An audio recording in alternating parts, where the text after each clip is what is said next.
So let's talk about Mr. Brown first. He's probably our sickest patient right now. He's in shock room 3, and his disposition is that he is pending an ICU consult for shortness of breath and hypoxia.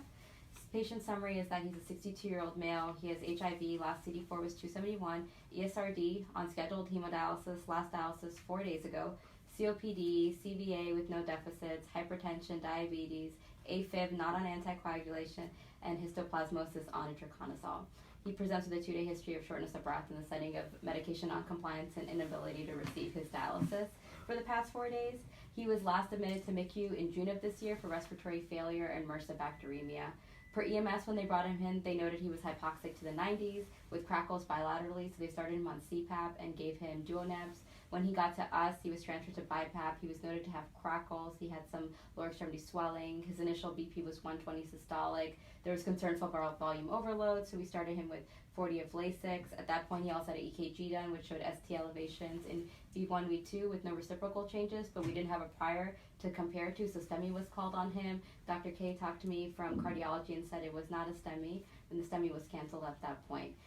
We did a bedside echo after that, which showed a flat IVC as the patient's blood pressure started oscillating between systolics 100 and 120. So at that point, we thought we should start IV fluids and antibiotics on him. We started him on Bank and Zosyn, which was what he was on last time he was admitted, and we called ID antibiotic approval pager as well to confirm with them. This did help his blood pressure, and then we also wound up starting his home itraconazole as well.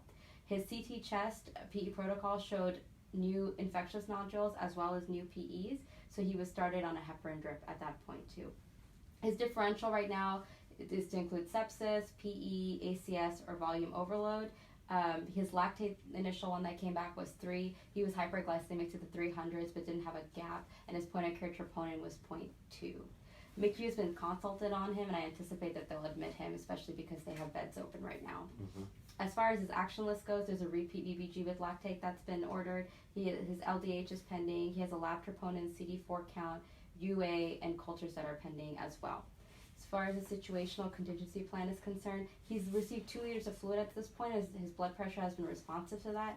If he gets more hypotensive, I would do a bedside ultrasound and resuscitate from there. If his work of breathing increases, I'd consider intubating him. Looking at his prior MICU admission, it doesn't look like he was a difficult airway at all, and they were able to intubate him without any complications. Okay. So to synthesize, 62-year-old guy, HIV, a lot of comorbidities, came in, he's got CT showing infectious nodules, more PEs, looks like he's septic versus plus PE, plus maybe some ACS in there as well, maybe some volume overload, at least some third spacing going on too, although he appears volume down right now. So he got antibiotics, we talked to antibiotic approval pager, he got aspirin, he got heparin, he's got fluids.